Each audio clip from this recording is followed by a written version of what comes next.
శుక్లాంబరధరం విష్ణుం శశివర్ణం చతుర్భుజం ప్రసన్నవదనం ధ్యాయేత్ సర్వవిఘ్నోపశాంతయే అని స్వామివారికి నమస్కారం చేసుకుని మనము మన వ్యాస భాగవతంలో 4వ స్కందం మొదలు పెట్టుకున్నాము.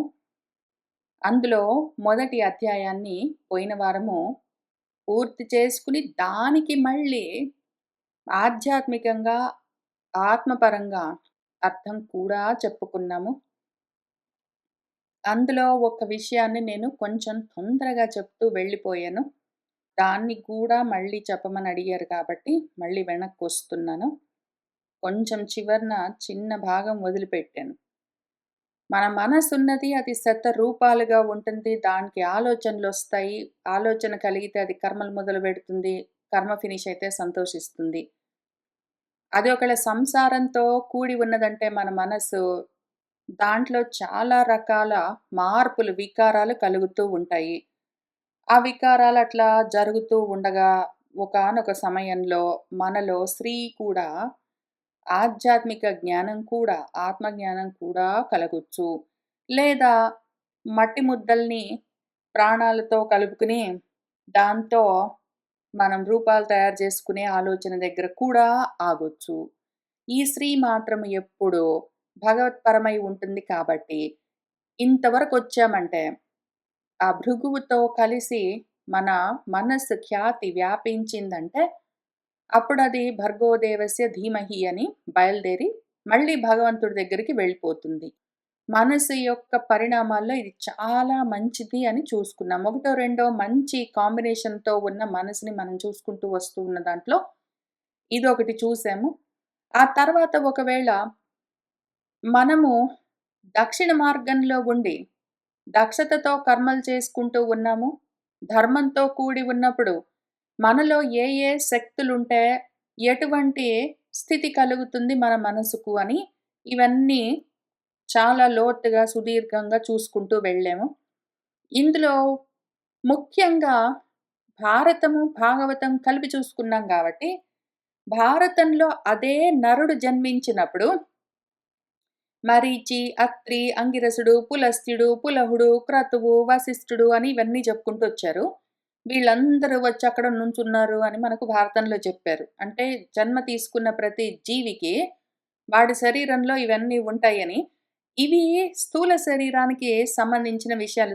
శరీరాన్ని నడిపించడానికి ఉన్న శక్తులు. ఆ తర్వాత వాటి భార్యలని ఏది చూపిస్తున్నారో మరీచి భార్య కళ, అత్రిపత్ని అనసూయ అనేవి చూపిస్తున్నారో ఈ కళ, అనసూయ, శ్రద్ధ, హవిర్భువి, గతి, క్రియ, అరుంధతి ఇవన్నీ ఇక్కడ కింద చెప్పిన శ్రద్ధ, మైత్రి, దయ, శాంతి ఇవన్నీ మానసికమైన లక్షణాలు. కాబట్టి శరీరాలు నడవడానికి కావలసినవన్నీ భర్తలుగా, ఎందుకు అంటే భరిస్తాయి, అవి ధరించి ఉంటాయి కాబట్టి.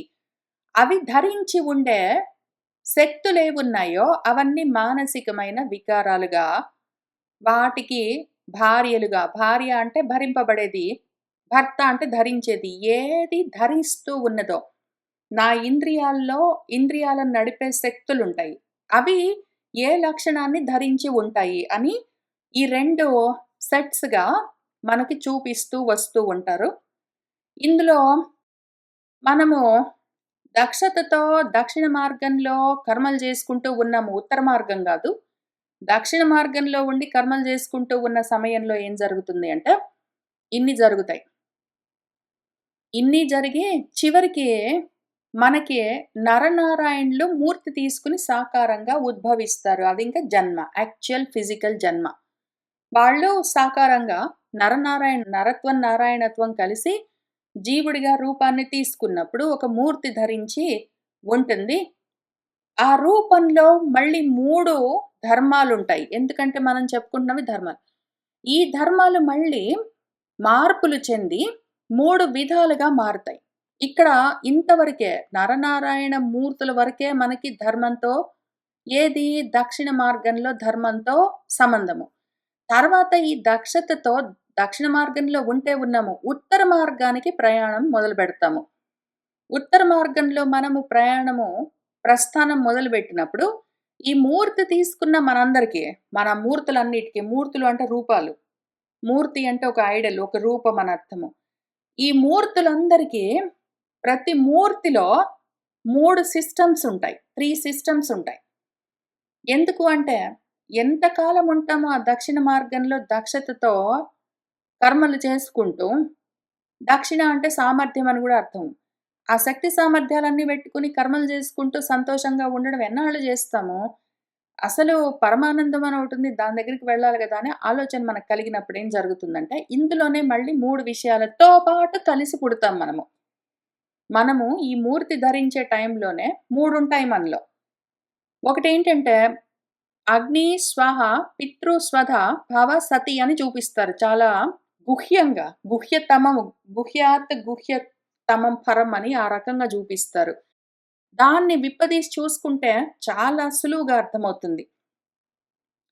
అగ్ని అంటే అంగతి గచ్చతి ఊర్ధ్వమ, ఊర్ధ్వం దిక్కుగా వెళ్ళేది అని అర్థము. ఊర్ధ్వం దిక్కుగా పైకి వెళ్ళాలి. నాకు ఇహపరాలు కావాలి. నేను పరాన్ని సాధిస్తానన్న ఆలోచన ఎప్పుడైతే వాడికి కర్మలు చేసి, చేసి, చేసి ఉంటాడు వాడు. ఇప్పుడు మూర్తి తీసుకున్నాక వాడు కర్మలు చేసిన తర్వాత ఏదో ఒక సమయానికి వాడికి స్పిరిచ్యువల్ పాత్‌లో పైకి వెళ్ళాలి అన్న ఆలోచన కలిగితే వాడేం జేస్తాడంటే, అగ్నులతో వాడు అనుష్ఠానాలన్నీ, పూజలన్నీ మొదలుబెడతాడు. ఆ అగ్నులతో పాటు వాడికి కలిసి ఉండేది వాడిలో ఏమి అంటే స్వాహ అన్న శక్తి ఉంటుంది. ఆహా! సుష్టుగా పలకడం అని అర్థము. ఆహ్వానించడము అని అర్థం ఆహా అంటే. ఎవరిని ఆహ్వానిస్తాం మనము? సురలను ఆహా! సురలను ఆహ్వానిస్తాం. సురలను ఆహ్వానించడం దేవతల్ని ఆహ్వానిస్తాము. ఆ దేవతొచ్చి ఇక్కడ కూర్చును గాక, ఈ దేవతొచ్చి ఇక్కడ కూర్చును గాక అని మనం వ్రతాలు, పూజలు, యజ్ఞాలన్నీ చేసుకుంటూ ఉంటాము. ఆవాహయామి, ఆవాహయామి, ఆవాహయామి అని, పాదౌ పూజయామి అని, ఆ రకంగా మనం ఏవేవి చేస్తూ ఉన్నామో అవన్నీ ఆహా! సురలను ఆహ్వానించి ఇవన్నీ చేస్తూ ఉంటాము. ఆ రకంగా చేస్తూ ఉన్న సమయంలో మనకేం జరుగుతుంది అంటే సురలను ఆహ్వానిస్తున్నామంటే, ఆ సురల గురించిన జ్ఞానము మనలో ఉండాలి. ఆ దేవతలు ఏ దేవతల్ని మనం ఆహ్వానిస్తున్నామో, ఆ దేవతల గురించిన జ్ఞానము, దేవతా జ్ఞానము మనలో ఉండాలి. ఆ దేవతా జ్ఞానంతో ఆ దేవతలని ఆహ్వానించి, వాళ్లకు మనం పూజలు, ఉపచారాలన్నీ చేస్తూ ఉంటే, దాంతో మన మనస్సులు మళ్ళీ ఎందుకంటే మానసిక పరిణామాలు వాటి గురించే చూసుకుంటున్నాం మనము. మనసు ఏ విధంగా పరిణామం చెందుతూ ఉంటుంది అని. అది ఆ రకంగా మనము పూజలు చేస్తూ ఉన్నప్పుడు దేవతా జ్ఞానంతో శుచి అవుతూ ఉంటుంది. అది ఊర్ధ్వ దిక్కుగా ప్రయాణం చేస్తూ ఉంటుంది. తర్వాత స్వధ సుష్టుగా అద్దంటే ఆరగించడం, భుజించడం, అనుభవించడం అని అర్థము. అదని దాన్ని విడదీస్తూ దాని వ్యుత్పత్తి పరంగా అర్థమేమి అంటే సుఖానుభవాలను పొందడం అని అర్థము.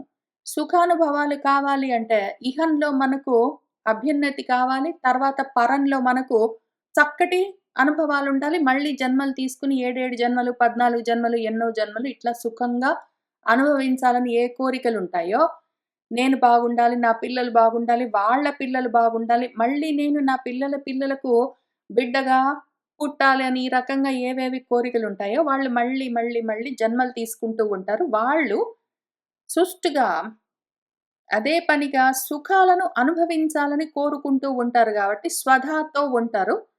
వాళ్ళు పితృలోకాలకు వెళ్తారు. పాతిరక్షతీతి అని మళ్ళీ పాలించే పోషకులతో కూడి ఉన్న జనకులతో ఉన్న జన్మలన్నీ వస్తూ ఉంటాయి.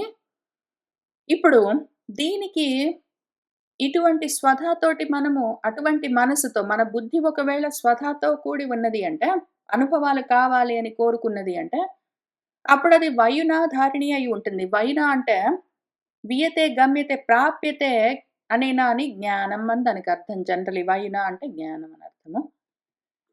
ఈ జ్ఞానము దానర్థమే అది జ్ఞానం. జ్ఞానాన్ని ధరించడం. వీళ్ళు కూడా జ్ఞానాన్ని ధరిస్తారు. వీళ్ళు కూడా జ్ఞానాన్ని ధరిస్తారు. వీళ్ళు ధరించే జ్ఞానమేమి అంటే దేవతా జ్ఞానము. దేవతా జ్ఞానం గాబట్టి దేవనా గాదు. వాళ్ళు ధరించేది దేవతా జ్ఞానము. కాబట్టి అది ఉపాసన. వీళ్ళు ధరించేది గొప్పగా కర్మలు చేసి పితృలోకాలకి వెళ్ళాలి అని కోరుకుంటారు కాబట్టి వీళ్లకు కలిగేది కర్మజ్ఞానము. ఇప్పుడు వీటినే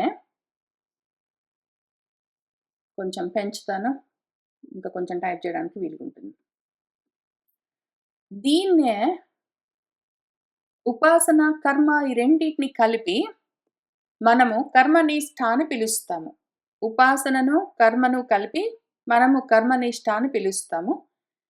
కాక మూడోది, అసలు నిష్టలో రెండోదే, ఇది జ్ఞాననిష్ట. జ్ఞాననిష్ట కలిగిందంటే ఇంకా ఊర్ధ్వగతులే ఉంటాయి. దానికి ఇంకా బిడ్డలేముండవు. ఇక్కడికి అయిపోయాయి. వీటన్నిటికీ మనసు ఏదో రకంగా వికారాలు చెందుతూ దానికి ఈ పిల్లలు పుట్టారు, ఆ పిల్లలకి ఆ పిల్లలు పుట్టారు, వాళ్ళకి ఈ పిల్లలు పుట్టారు, దాంతో మొత్తం లోకాలన్నీ నిండాయి అని ఇవన్నీ చెప్తూ వచ్చారు పద్యాలన్నిట్లో. ఇక్కడి దాకా వచ్చేసరికి ఇంక పిల్లలు లేరు.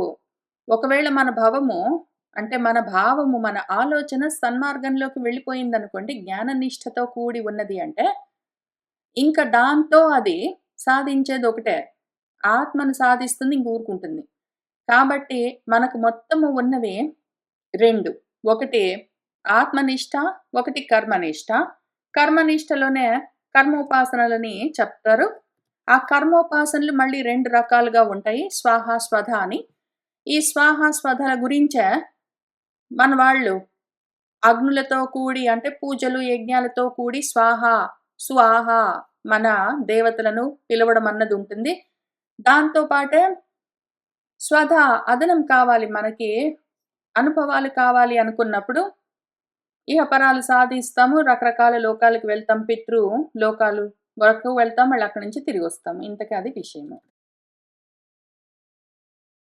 ఈ 2 మార్గాలుంటాయి. జన్మ తీసుకొని మూర్తి తీసుకున్న ప్రతి జీవికి ఈ 2 మార్గాలు 3 విధాలుగా ఉంటాయి. దీన్నే అదే పనిగా మన ఉపనిషత్తులన్నీ చెప్తూ ఉంటాయి. మనం ఇప్పుడు చదువుకుంటున్న ఈశావాస్యోపనిషత్తులో కూడా అదే చెప్తారు.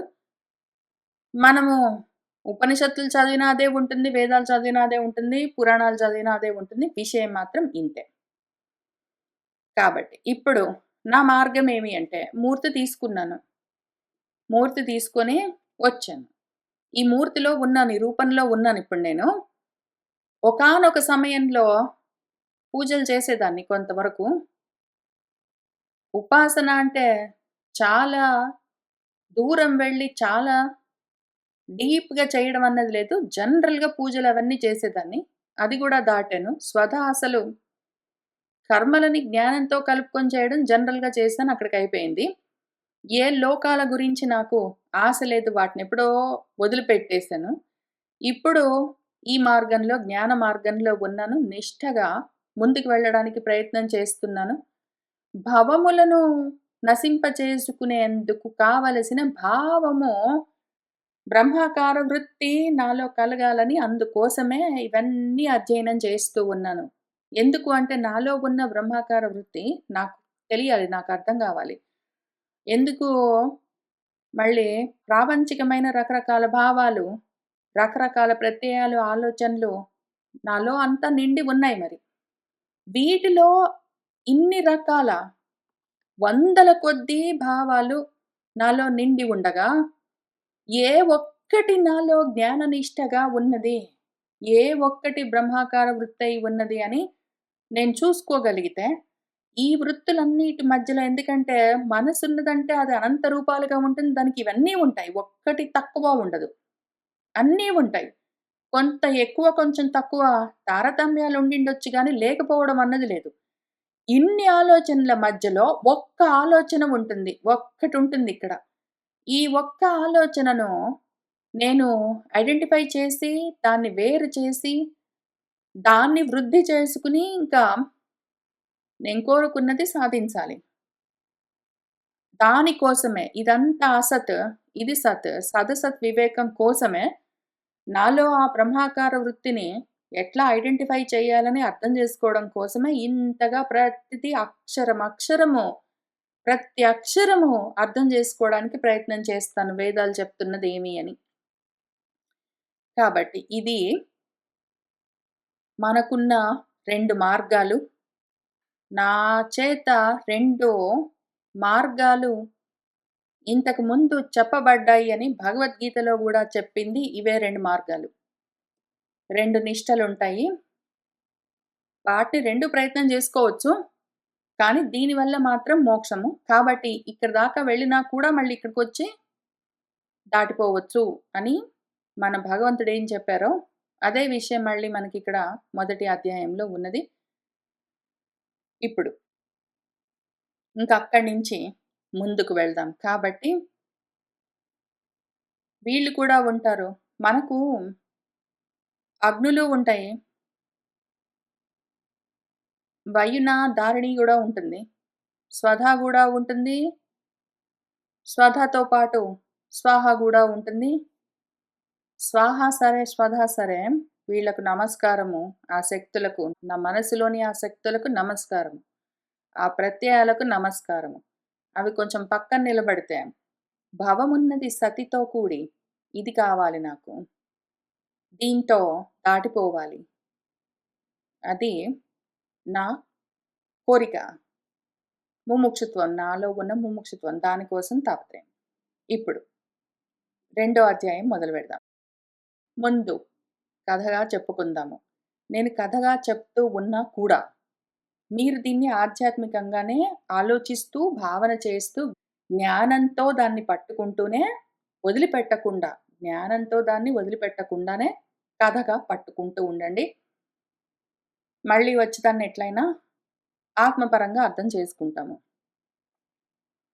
విదురః ఉవాచ, విదురుల వారు ఇంతవరకు విని, ఇంకా కథాపరంగా చూసుకుంటున్నాం కదా. అప్పుడేం జరిగిందంటే, భవుడి పత్ని ఉన్నది, సతి.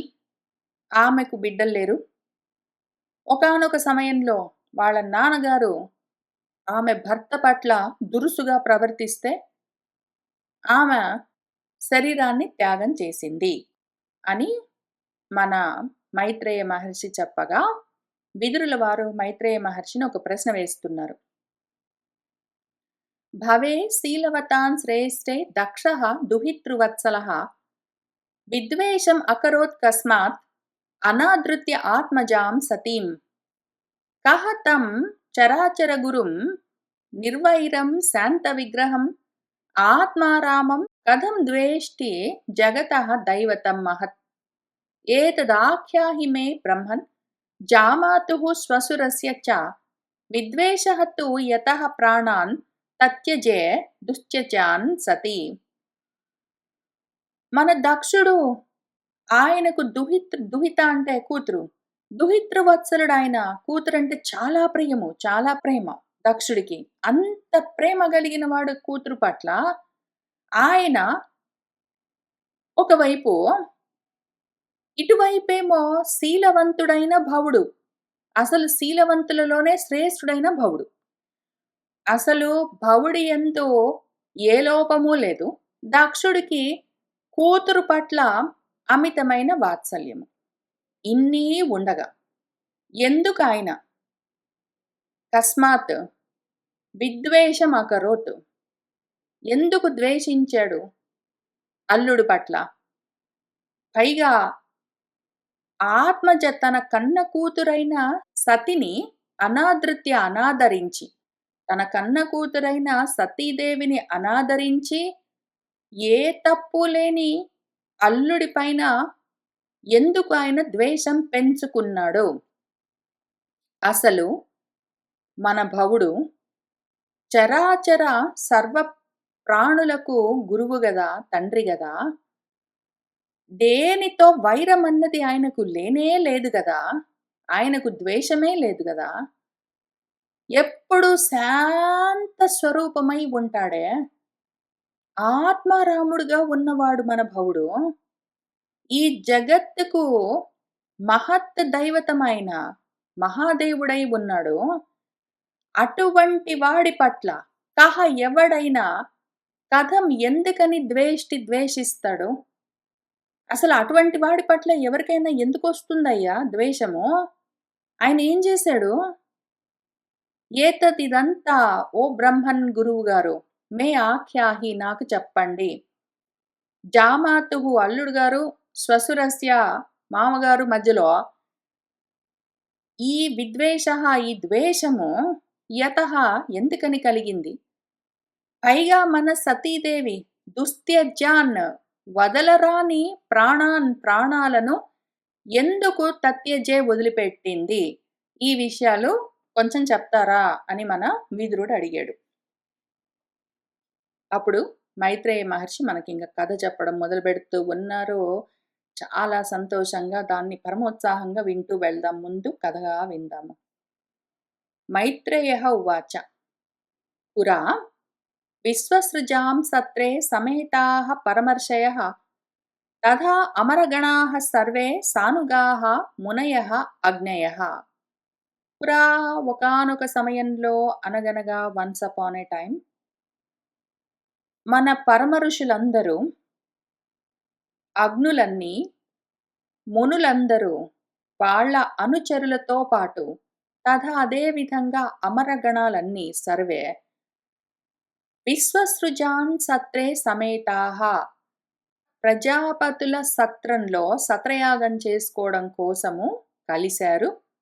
ఒకానొక సమయంలో ప్రజాపతుల సత్రయాగంలో ఋషులు, మునులు, అగ్నులు, అమరగణాలు అందరూ వచ్చి సమావేశమయ్యారు. అప్పుడేం జరిగిందంటే తత్ర ప్రవిష్టం ఋషయః దృష్ట్వా అర్కం ఇవ రోచిషా భ్రాజమానం విత్తిమిరం కుర్వంతం తత్ మహత్ సదః ఉదతిష్ఠన్ సదస్యాః తే స్వధిష్ఠేభ్యః సహ అగ్నయః ఋతే వీరించం సర్వం చ తత్ భాసా ఆక్షిప్త చేతసః. తత్ర అక్కడికి మనవాడు దక్షుడొచ్చాడు. ఆయన ఎట్లా ఉన్నాడు? అర్కమివ, ఆయన రోచిష, ఆయన కాంతులతో భాస్కరుడిలాగా భ్రాజమానం ప్రకాశిస్తూ ఉన్నాడు. ఆయన ప్రకాశం ఎంత అంటే తత్ మహత్సదః మొత్తం సభను విత్తిమిరం కుర్వంతం అక్కడ చీకట్లు లేకుండా చేస్తున్నాడు. అంతటి కాంతులతో ఉన్నాడు మన దక్షుడు, బాగా ఉద్ధతితో ఉన్నాడు. ఆయన అక్కడికి రావడం ప్రవిష్టం దృష్ట్వా చూస్తూనే అక్కడ ఉన్న ఋషయః ఋషులందరూ సహా అగ్నయః అగ్నులతో సహా తత్ భాసాత్ ఆక్షిప్త చేతసః ప్రకాశంతో వాళ్ళ మనసులు చెదిరిపోతూ ఉండగా స్వధిష్ణేభ్యః వారి వారి ఆసనాల్లో నుంచి తే వాళ్ళందరూ ఆ సదస్యులందరూ ఉదతిష్ఠన్ లేచి నిలబడ్డారు గౌరవ సూచకంగా. ఋతే విరించన్ సర్వంచ ఒక్క విరించి బ్రహ్మదేవుడు, శర్వుడు శివుడు ఋతే కాక మిగిలిన వాళ్ళందరూ మన దక్షుడు ఇంకా ఎంతో గొప్ప ప్రభలతో కళలతో అత్యుత్సాహంగా ఆ సభలోకి ప్రవేశించేసరికి ఆయన్ని చూస్తూ ఉంటేనే వీళ్ళ కళ్ళు చెదురుతూ ఉన్నాయి. వాళ్ళు లేచి నిలబడ్డారు గౌరవంతో. మన శివుడు బ్రహ్మదేవుడు ఇద్దరు లేవలేదు, వాళ్ళు కూర్చునే ఉన్నారు. సదసత్పదిభిః దక్షః భగవాన్ సాధు సత్కృతః అజం లోకగురుం నత్వా నిషసాద తదాజ్ఞయా. సదసత్పతిభిః ఆ సదస్సులో ఉన్న ప్రజాపతులందరూ మన దక్షుణ్ణి గౌరవిస్తూ ఉంటే మన భగవాన్ దక్ష భగవానుడు సాధు బాగా సత్కృతః సత్కరింపబడ్డాడు వాళ్ళ చేత. వాళ్ళందరూ ఆయన్ని గౌరవించారు, నమస్కరించారు, పలకరించారు. ఇంకా తర్వాత ఈయనేం చేశాడు, ఆ అజుడు బ్రహ్మదేవుడు ఉన్నాడు కదా, ఆయన దగ్గరికి వెళ్ళి ఆ లోక గురువును చూసి నత్వా నమస్కారం చేసి కూర్చో కూర్చో అని మన బ్రహ్మదేవుడు చెప్తే తద్ ఆజ్ఞయ ఆయన ఆజ్ఞ ప్రకారం ఆయన అనుమతి ప్రకారం అక్కడ నిషసాద కూర్చున్నాడు మన దక్షుల వారు కూడా. ప్రాక్ నిషణ్ణం మృడం దృష్ట్వా నా అమృష్యత్ తత్ అనాదృతః ఉవాచ వామం చక్షుర్భ్యాం అభివీక్ష్య దహన్నివ.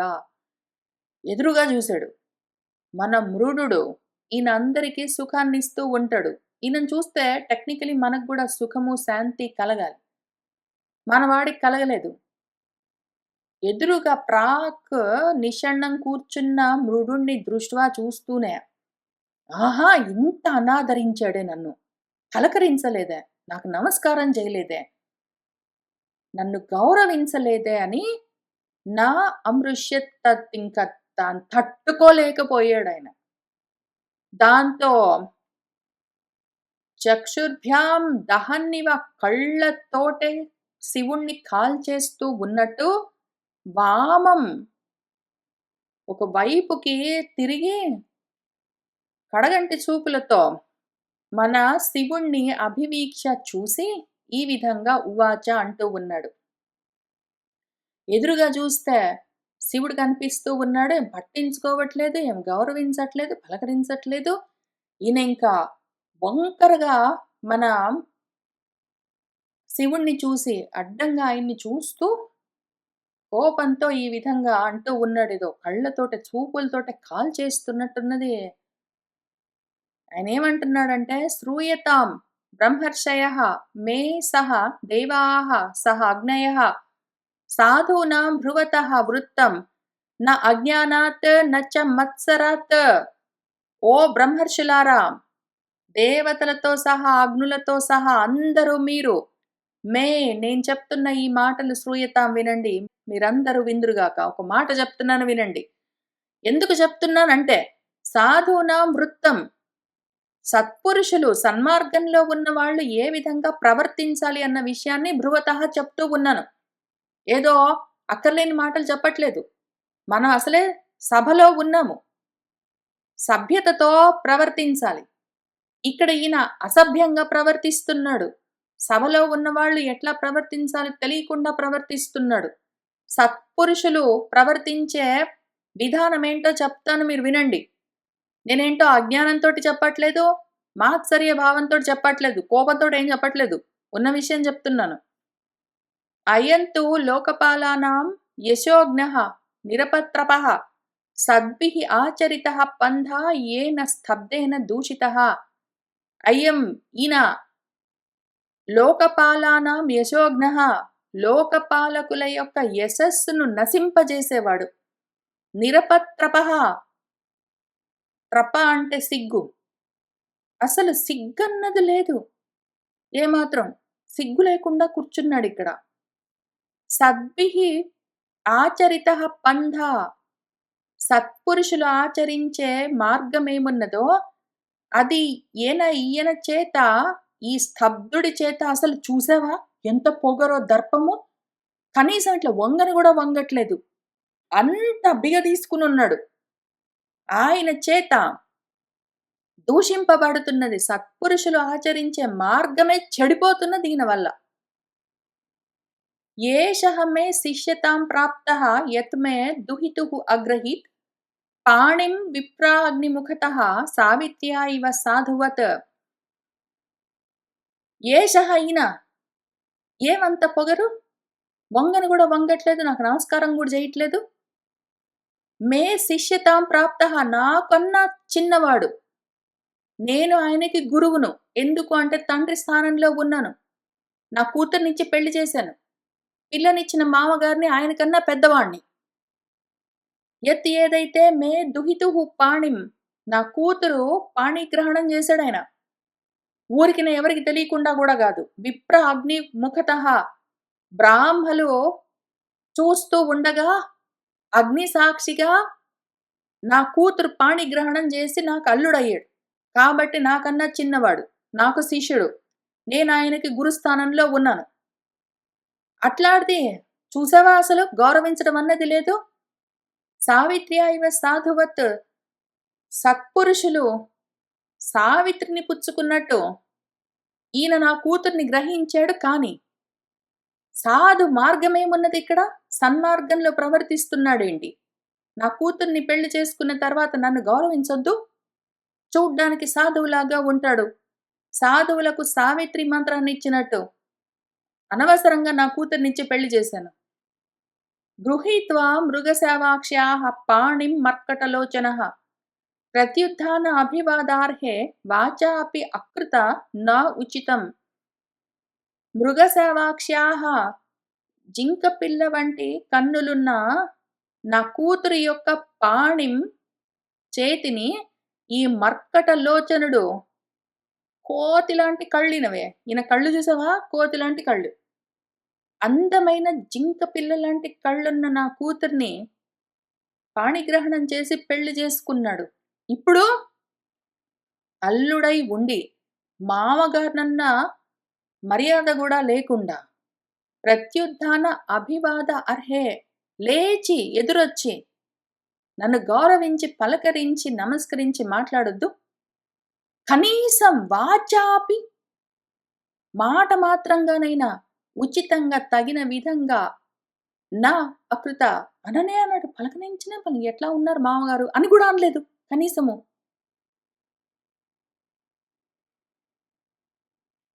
లుప్త క్రియాయ అశుచయే మానినే భిన్నసేతవే అనిచ్చన్ అపి అదాం బాలాం శూద్రాయ ఇవ ఉసతీం గిరం. లుప్త క్రియాయ క్రియలు లేవు, కర్మలు లేవు, పని లేదు, పాట లేదు. అశుచిగా ఉంటాడు. మానము అబ్బా ఎంత గర్వమో. నేను కాబట్టి అని అసలు తల వంచడం అన్నది లేకుండా ఉన్నాడంతా. భిన్న సేతువు ఆయన. సేతువు అంటే కట్టు అని అర్థము. భిన్నమైపోయింది. కట్టు తెంచుకున్నాడిన. తెగించేశాడు అసలు. అనిచ్చన్నవి నాకు ఇష్టం లేకపోయినా కూడా బాలాం ఆ పసిదాన్ని తీసుకొచ్చి ఈయనకిచ్చి ఆదాం పెళ్లి చేశాను. ఏదో శూద్రుడికి ఉసతీగిరం వేదవాక్కునిచ్చినట్టు నా బిడ్డనిచ్చి పెళ్లి చేశాను. ప్రేతావాసేషు ఘోరేషు ప్రేతైః భూతగణైః వృతః అటతి ఉన్మత్తవత్ నగ్నః వ్యుప్తకేశః హసన్ రుదన్. ప్రేతావాసేషు ఘోరేషు భయంకరమైన ప్రేతాలు తిరిగే ప్రదేశంలో ఉంటూ ఉంటాడు. ప్రేత భూత గణాలతో కూడి ఉంటాడు. ఉన్మత్తుడిలాగా పిచ్చివాడిలాగా తిరుగుతూ ఉంటాడు. నగ్నంగా ఉంటాడు. వ్యుప్తకేశః జుట్టు విరబోసుకుని ఉంటాడు. హసన్ ఒకసారి నవ్వుతుంటాడు, ఒకసారి రుదన్ ఏడుస్తుంటాడు. ఏమెంత ఉన్మత్తుడు. చిదాభస్మకృత స్నానః ప్రేతస్రక్ నృఅస్థిభూషణః శివాపదేశః హి అశివః మత్తః మత్తజనప్రియః పతిః ప్రమదభూతానాం తమోమాత్ర ఆత్మకాత్మనాం. చితాభస్మకృత స్నానః చితాభస్మంతో స్నానాలు చేస్తూ ఉంటాడు. ప్రేతస్రక్ ప్రేతాలు పుర్రెలన్నీ ఏవో హారాలుగా ధరిస్తూ ఉంటాడు. నృ అస్థిభూషణః నరుల యొక్క అస్థికలని అలంకారాలుగా ధరిస్తాడు. శివుడు అన్న పేరు పెట్టుకున్న మహా అశివము అమంగళకరమైన మత్తుడు పిచ్చివాడు. మత్త జనప్రియ పిచ్చి ప్రజలకు ఈయనంటే ఇష్టం ఉంటుంది. ప్రమదభూతానాం పతి ప్రమద గణాలకు పతి అయి ఉన్నాడు ప్రమదనాథుడు. తమోమాత్ర ఆత్మకాత్మనాం తమోమయమై ఉన్న స్వరూపంతో ఉంటాడు. తస్మై ఉన్మాదనాథాయ నష్టశౌచాయ దుర్హృదే దత్తా బతమయా సాధ్వి చోదితే పరమేష్టినా. తస్మై ఈయనకు ఈ ఉన్మాదనాథాయ పిచ్చివాళ్లకు నాథుడిన నష్ట శౌచాయ శుచన్నది లేకుండా ఉంటాడు. దుర్హృదే దుర్బుద్ధి కలిగిన వాడు. అట్లాంటి వాడికి బత అయ్యో మయా సాధ్వి నా కూతురు ఆ సాధ్వి ఆమె దత్త ఇవ్వబడ్డది. ఆమెను మరెందుకయ్యా ఇచ్చి పెళ్లి చేసావు? అప్పుడు కూడా ఇట్లానే ఉన్నాడు కదా ఈయన అంటే ఏం చేస్తాం? ఇదిగో పరమేష్టినా చోదితే ఇక్కడ కూర్చున్నాడు చూసావా మా నాన్నగారు బ్రహ్మదేవుడు. ఆయనే ఇదిగో ఈయనకిచ్చి పెళ్లి చేయమంటే ఈయన మాట ప్రకారము అనవసరంగా పసిదాన్ని తీసుకెళ్లి ఈయనకిచ్చి పెళ్లి చేశాను. నాకు ఇష్టం లేకపోయినా కూడా పెళ్లి చేశాను. అయినా కూడా మామగారు నన్ను నాకు గౌరవం చూపించొద్దు అని ఆయన అన్నాడు. అప్పుడేం జరిగిందంటే అని మైత్రేయ మహర్షి మనకు చెప్తున్నారు. వినింద్య ఏవం సహ గిరిశం అప్రతీపం అవస్థితం దక్షహాధ అప ఉపస్పృశ్య క్రుద్ధః సప్తుం ప్రచక్రమే. ఇంత తిడుతుంటే ఇన్ని మాటలు అంటూ ఉంటే అక్కడ ఎదురుగా మన గిరీశుడు చప్పుడు చేయకుండా కూర్చున్నాడు. అప్రతీపం అవస్థితం, ఏమీ మారు మాట్లాడట్లేదు. ఎదురు తిరిగి జవాబు చెప్పట్లేదు, కోపం తెచ్చుకోవట్లేదు, ఏమీ చెయ్యట్లేదు. అప్రతీపం అంటే ఏ ప్రతీకారం లేదు. తిరిగి జవాబు గూడా లేదు కనీసము.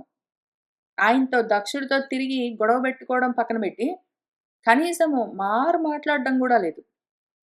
ఏ విరోధం లేకుండా, శత్రుత్వ భావన లేకుండా, ఊరికనే కూర్చొని వింటూ ఉన్నాడు. ఇంకా దక్షుడు మనవాడు ఈ రకంగా ఏవం వినింద్య, బాగా నిందించి ఎంత నిందించినా సరే మన వాళ్ళలో ఏమి ఉలుకు పలుకు లేకపోయేసరికి ఇంకా కోపం ఎక్కువైతుంది. ఇన్ని మాటలు అంటుంటే కనీసం కొంచెం రియాక్షన్ అయినా ఉంటే మనలో కోపం తగ్గొచ్చు. అసలు ఈ రియాక్షన్ కాకపోతే ఇంకా ఎంత అమర్యాద. అంటే ఇన్ని మాటలు అంటుంటే అంత పట్టింపు లేకుండా. ఇంకా మన దక్షుడికొచ్చింది కోపము, క్రుద్ధః మహాకోపంతో మనవాడు ఉపస్పృశ్య నీటిని స్పృశించి సప్తుముపచక్రమే ఇంక శపించడానికి బయలుదేరాడాయన. ఆయనేమన్నాడంటే ఇంక శివుడికి ఏం శాపం పెట్టాడు అనడానికే నాకు నవ్వొస్తుంది. శివుడికి శాపం పెట్టాడంటే, అయంతు దేవయజనే ఇంద్రోపేంద్రాదిభిః భవః సహ భాగన్న లభతాం దేవైః దేవగణాధమః. ఈ దేవగణాధముడు, దేవతా గణాల్లో అధముడు ఈ భవుడు. ఇంకా ఈయన దేవయజనే, దేవతా పూజల్లో యజ్ఞాల్లో వాటిలో ఇంద్రుడు, ఉపేంద్రుడు, మిగిలిన వాళ్ళు తీసుకునే భాగాల్లో ఈయనకు దేవైహి దేవతల చేత, ఇంద్రులు ఉపేంద్రుల చేత తీసుకోబడే హవిర్భాగాల్లో సహభాగం నలభతాం భాగము లభించకుండుగాక. ఈయనకు ఆ దేవతలకు సమర్పించే స్వాహాకారాలతో ఇచ్చే భాగాలేవున్నాయో అవి లభించకుండుగాక. నిషిధ్యమానః సహ సదస్య ముఖ్యైః దక్షః గిరిత్రాయ విసృజ్య శాపం తస్మాత్ వినిష్క్రమ్య వివృద్ధ మన్యుః జగామ కౌరవ్య నిజం నికేతనం. ఓ కౌరవ్యుడా, ఓ విదురా, ఈ విధంగా మనవాడు దక్షుడు సదస్య ముఖ్యైః ఆ సదస్సులో ఉన్న పెద్దలందరూ నిషిధ్యమానః వద్దు వద్దు ఆగు అంటుంటే కూడా మన దక్షుడు ఇంక వినకుండా గిరిత్రాయ గిరులను తరింపజేసే మన భవుడు శివుడు, ఇక్కడ గిరీశ అని రకారానికి దీర్ఘం పెట్టి గిరి అని చెప్పినప్పుడు గిరిలకు ఈశ్వరుడు, కొండల్లో ఈశ్వరుడు ఆయన. కాక దీర్ఘం లేకుండా గిరి అని ఊరికనే ఉండి గిరిశ అన్నప్పుడు గిరిలో శయనించిన వాడు, కొండల్లో ఉండేవాడు అని అర్థము. ఆ తర్వాత ఇక్కడ గిరిత్ర అన్నప్పుడు గిరులను తరింపజేసేవాడు అని అర్థము. ఇప్పుడు ఈయన గురించి ఆ శాపాన్ని వదిలి మనవాడు దక్షుడు తస్మాత్ ఇంక అక్కడి నుంచి వివృద్ధ మన్యుహు, ఆ శాపం ఇచ్చిన తర్వాత కూడా ఆయన కోపము తగ్గలేదు. ఇంకా పెరుగుతున్నది. ఆయనకి ఏం చేయాలో తోచలేదు. కూర్చోలేక అక్కడ లేచాడు. లేచి నిష్క్రమ్య అక్కడి నుంచి బయటకు వచ్చాడు. బయటకు వచ్చినాక ఇంకా అటు ఇటు చూశాడు. అక్కడేమో సత్రయాగం మరి నడుస్తూనే ఉన్నది. ఈయనకి ఏం చేయాలో తోచలేదు కాబట్టి ఇంకేం చేస్తాడు, ఇంటికి వెళ్తున్నాడు. నిజం నికేతనం జగమ వాళ్ళ ఇంటికి వెళ్ళిపోయాడు. ఇంకా ఆయన కోపం పాపం తగ్గేందుకు ఏ దారి కనపడలేదు ఆయనకి. తిట్టినా తగ్గలేదు, శపించినా తగ్గలేదు. ఏం రియాక్షన్ లేకపోయేసరికి ఏం చేయాలో తోచలేదు. లేచి ఆయన వచ్చేస్తుంటే ఉండండి అని మిగిలిన వాళ్ళు చెప్తుంటే కూడా విధులించుకుని బయటకు వచ్చాడు. అటు ఇటు చూశాడు. ఇంకా బయలుదేరి ఇంటికి వచ్చేసాడు. విజ్ఞాయ శాపం గిరిశానుగాగ్రణీః నందీశ్వరః రోష కషాయ దూషితః దక్షాయ శాపం విససర్జ దారుణం ఏ చ అన్వమోదన్ తత్ అవాచ్యతాం ద్విజాః. ఇంకా గిరిశానుగాగ్రణీః, గిరిశుణ్ణి మన భవుణ్ణి ఈశ్వరుణ్ణి అనుసరించే వాళ్ళలో అగ్రగణ్యుడు ఒక ఆయన ఉన్నాడు, నందీశ్వరుడు అని. ఇంకా ఈయనకు తెలిసింది మన దక్షుడు ఆయనకు శాపం పెట్టాడని ఆ విషయం విజ్ఞాయ తెలుసుకునే రోషంతో కషాయము ఎంత తీవ్రంగా ఉన్నది అంటే తీక్ష్ణము కషాయం అంటే ఆయనకు తీక్ష్ణమైన కోపం వచ్చింది. ఆ కోపంతో దూషిత ఆయన మనసంతా చెదిరిపోయింది, కలుషితమైంది. దాంతో ఆయన ఏం చేశాడంటే ఇంకా దక్షుడి గురించి దారుణం భయంకరమైన శాపాన్ని ఈయన కూడా ఒకటి విససర్జ వదిలాడు. దక్షుడితో పాటు ఎందుకైనా మంచిదని అక్కడికే ఆగకుండా ఏ ద్విజాహ అక్కడున్న ద్విజులు ఎవరెవరైతే ఆ దక్షుడు అంటూ ఉన్న ఈ అవాచ్యతాం అనరాని మాటలన్నిటినీ అవాకులు చవాకులు ఈయన అంటూ ఉంటే వాటిని అక్కడ ఉండి అన్వమోదన్ ఎవరెవరైతే ఆమోదించారో వాళ్ళందరికీ కూడా కలిపి ఓ శాపం పెట్టాడు మనవాడు. యహ ఏతత్ మర్త్యం ఉద్దిశ్య భగవతి ద్రుహ్యతే అజ్ఞః పృథక్ దృష్టిః తత్వతః విముఖః భవేత్. యహ ఏ ఈ అజ్ఞః మూర్ఖుడున్నాడో, ఏ పృథక్ దృష్టిః భేదభావాలతో ఉన్నాడో, నేను ఎక్కువ నువ్వు తక్కువ అని చూస్తూ ఉన్నాడో, ఏతత్ మర్త్యం ఉద్దిశ్య ఈ మర్త్యుడి గురించి ఆ శరీరాన్ని మృతత్వంతో ఉన్న శరీరాన్ని చూసుకుని ఓహో ఇంత అభిమానాన్ని పెంచుకుని అప్రతిద్రుహి ఎదురు తిరిగి ఏ ద్రోహము చేయని వాడు, ఏ అపకారము చెయ్యని భగవతి ఆ భగవంతుడి యందు ద్రుహ్యతి ద్రోహం చేస్తూ ఉన్నాడు. కోపాన్ని పెంచుకుని ఆయన పట్ల దురుసుగా ప్రవర్తిస్తూ ద్రోహం చేశాడు. కాబట్టి ఈయన తత్వతః విముఖః భవేత్, తత్వం నుంచి విముఖుడైపోతాడు. గృహేషు కూటధర్మేషు సక్తః గ్రామ్య సుఖేచ్ఛయ కర్మతంత్రం వితనుతే వేదవాద విపన్న ధీహి. మనవాడు దక్షుడు గృహేషు ఇంట్లో ఉంటాడు, కూట ధర్మాల్లో గృహస్థ ధర్మాల్లో రతి పెంచుకుని సక్తుడై ఉంటాడు.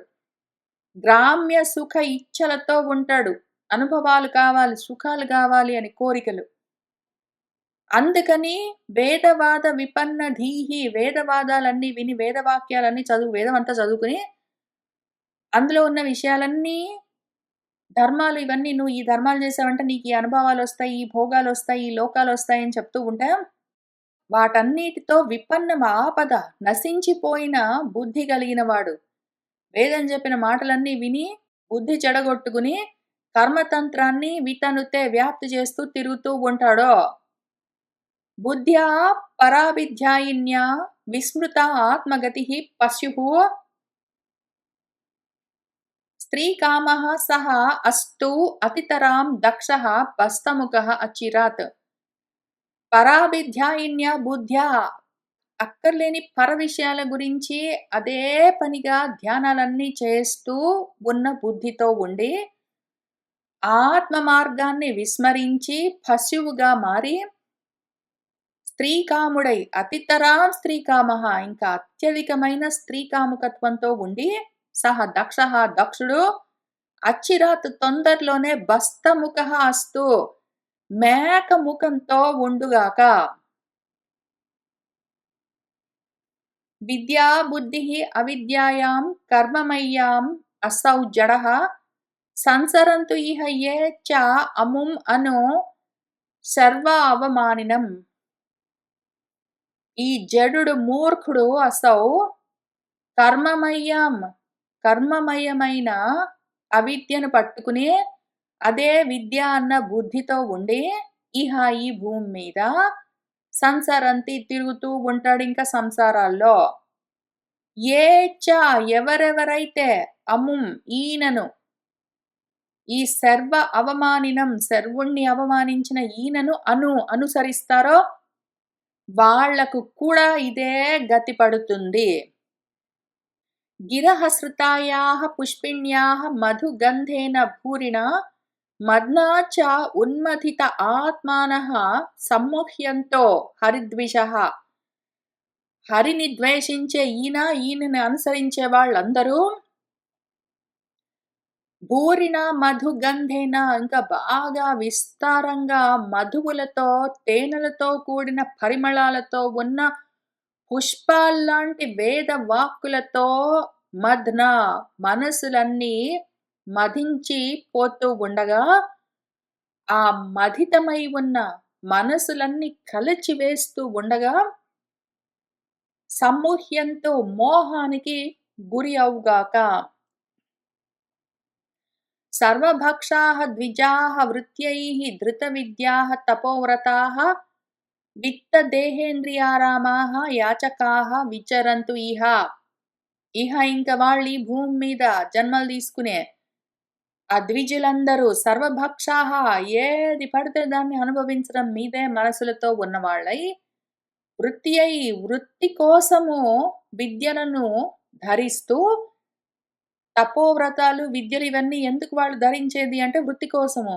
ఏదో జీవనం గడవడం కోసం మాత్రమే వాటిని వాడుకుంటూ, విత్తము నా డబ్బులు, నా దేహము, నా ఇంద్రియాలు అని వీటిలోనే వాళ్ళు తిరుగుతూ ఉన్నవాళ్లే.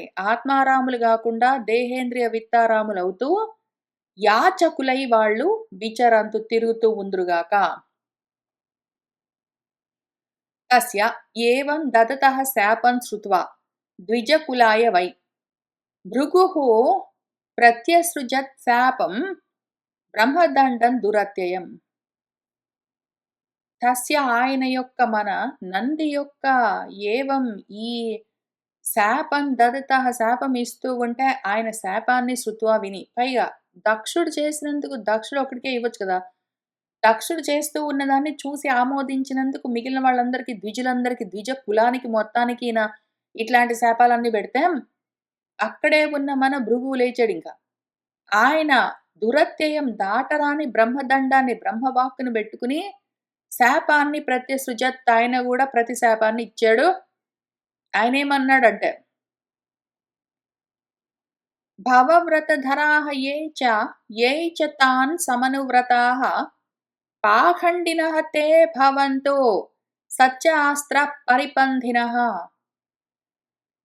ఎవరెవరైతే ఈ భవవ్రతాన్ని ధరిస్తారో, శివ పూజలు చేస్తారో, ఎవరెవరైతే తాన్ సమనువ్రతాః వాళ్ళను అనువర్తిస్తూ ఉంటారో, తే వాళ్ళందరూ సత్శాస్త్ర పరిపంథినః సత్శాస్త్రానికి శత్రువులై ఉన్నారు, వేదానికి శత్రువుల్లాగా మాట్లాడుతూ ఉన్నారు, వేదానికి విపరీతంగా మాట్లాడుతూ ఉన్నారు.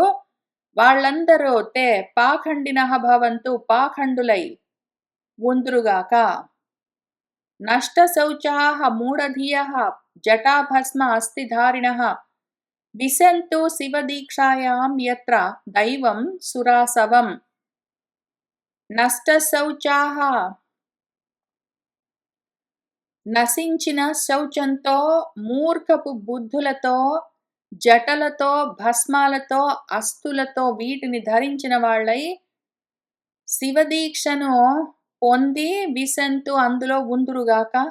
ఎత్ర ఎక్కడైతే సురాసవం మద్యమే దైవమై ఉంటుందో అటువంటి శివదీక్షను పొంది జటలు భస్మాలు అస్తులు ధరించి మూర్ఖులు శుచి లేకుండా ఉందురుగాక.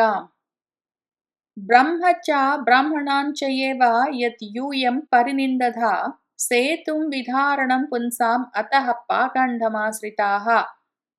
బ్రహ్మను వేదాన్ని బ్రాహ్మణులను ఏదైతే యూయం మీరు పరినిందద నిందిస్తూ దూషిస్తూ ఉన్నారో, పుంసాం పురుషులకు మనుషులకు, విధారణం సేతుం ధర్మ మార్గమై ఏదున్నదో ఆ వేదాన్ని దూషించినందుకు, అతః అందుకని పాఖండమాశ్రితాః మీరు కూడా పాఖండులైపోవుదురుగాక. ఏషః ఏవ హి లోకానాం శివః పంథాః సనాతనః యం పూర్వే చ అనుసంతస్తుః యత్ ప్రమాణం జనార్దనః. ఏషః ఇదే లోకానాం లోకాలకు సనాతనమైన శివపంథ మంగళకరమైన మార్గము. యం దేన్నైతే ఏ మార్గాన్నైతే పూర్వమే మన పూర్వీకులందరూ పరంపరగా అనుసరిస్తూ వస్తూ ఉన్నారు, దాన్నే ఆచరిస్తూ అందులోనే ఉన్నారు. ఈ మార్గానికి యత్ ప్రమాణం ఎవరు అంటే జనార్దనుడే. అటువంటి మార్గాన్ని మీరు దూషిస్తారా? ఆ మార్గాన్ని తప్పిపోతారు. తత్ బ్రహ్మ పరమం శుద్ధం సతాం వర్త్మ సనాతనం విగర్హ్య యాత పాఖండం దైవం వహ యత్ర భూతరాట్. ఏదైతే పరబ్రహ్మమై ఉన్నదో, శుద్ధమై సత్పురుషుల మార్గమై ఉన్నదో, సనాతనమైన మార్గము, దాన్ని గర్హించి మీరు దూషించి నిందించి అందుకని పాఖండం యాత పాఖండత్వాన్ని పొందండి. ఎత్ర ఎక్కడైతే భూతరాట్ దైవం వహ మీకు భూతరాజు దేవత అయి ఉంటాడు అని మన భృగు మహర్షి కూడా శపించారు. ఇంకా దాంతో మన మైత్రేయ మహర్షి మనకేం చెప్తున్నారంటే, తస్య ఏవం వదతః శాపం భృగోః సహ భగవాన్ భవః నిశ్చక్రామ తతః కించిత్ విమనాః ఇవ సానుగః. ఏవం ఈ విధంగా వదతః చెప్తూ ఉన్న తస్య భృగోః శాపం, ఆ భృగువు యొక్క శాపాన్ని కూడా మన భగవంతుడు వింటూ ఉన్నారు. మన దక్షుడు పెట్టిన శాపాన్ని విన్నారు. నంది పెడుతూ ఉన్న శాపాలను విన్నారు. భృగువు పెడుతున్న శాపాలను విన్నారు. విని మన భగవంతుడు కించిత్ విమనాః ఇవ, కొంచెం మనసు చిన్నబుచ్చుకున్నవాడిగా, సానుగః తన అనుచరులతో పాటు, తతః ఇంకక్కడి నుంచి నిశ్చక్రామ ఆయన బయలుదేరి వెళ్ళిపోయారు. ఇంతకీ ఇంత జరిగింది. 30 శ్లోకాలు జరిగాయి. పైన 3 శ్లోకాలు మనము విదురుల వారిది అనుకున్నా కూడా, తర్వాత ఇన్ని శ్లోకాల్లో ఒక్క మాట మాట్లాడలేదు మన భవుల వారు. తే అపి విశ్వసృజః సత్రన్ సహస్ర పరివత్సరాన్ సంవిధాయ మహేశ్వాస యత్ర ఇజ్యః ఋషభః హరిః. ఓ మహేశ్వాస, ఓ విదురా, తే వాళ్ళు మరి అక్కడున్న వాళ్ళు యజ్ఞం చేసుకోవడానికి వచ్చారు, సత్రయాగం చేయడానికి వచ్చారు. మధ్యలో ఈ గొడవ అయింది, దక్షుడు వెళ్ళిపోయాడు, తర్వాత శివుడు వెళ్ళిపోయాడు. కానీ వీళ్ళు మరి ఉన్నారు కాబట్టి ఆ విశ్వసృజః సత్రంలో, ప్రజాపతుల సత్రయాగంలో వాళ్ళందరూ ఉన్న వాళ్ళందరూ సహస్ర పరివత్సరాన్, ఒక 1000 సంవత్సరాలు ఆ యాగాన్ని సంవిధాయ వాళ్ళు పూర్తి చేసుకున్నారు, జరుపుకుంటూ వచ్చారు. యత్ర ఏ యాగంలోనైతే ఆ ఋషభుడు శ్రేష్ఠుడు హరి ఇజ్యః పూజింపబడ్డాడో అటువంటి సత్రయాగాన్ని వాళ్ళు చేసుకున్నారు. హరి ఉన్నారు, హరులు వెళ్ళిపోయారు, అంతకన్నా ముందే దక్షుడు వెళ్ళిపోయాడు. ఆప్లుత్య అవబృధం యత్ర గంగా యమునయా అన్విత విరజేన ఆత్మనా సర్వే స్వం స్వం ధామ యయుః తతః. ఇంకా మన వాళ్ళందరూ ఆ యజ్ఞాన్ని పరిసమాప్తి చేసుకున్న తర్వాత, యత్ర ఎక్కడైతే గంగా యమునల సంగమ స్థానం ఉన్నదో అక్కడ అవబృధం ఆప్లుత్య, అవబృధ స్నానం చేసి, విరజేన ఆత్మన, స్వచ్ఛమైన మనసులతో, నిష్కల్మషమైన ఆత్మలతో సర్వే అందరూ తతః ఇంకప్పుడు స్వం స్వం ధామ యయుః, వారి వారి స్థానాలకు వెళ్ళిపోయారు. ఇది శ్రీమద్భాగవతే మహాపురాణే పారమహంస్యాం సంహితాయాం చతుర్థస్కందే దక్షశాపో నామ ద్వితీయోధ్యాయః సమాప్తం. ఇవాల్టికి మనము ఇక్కడికి ఆపుదాము.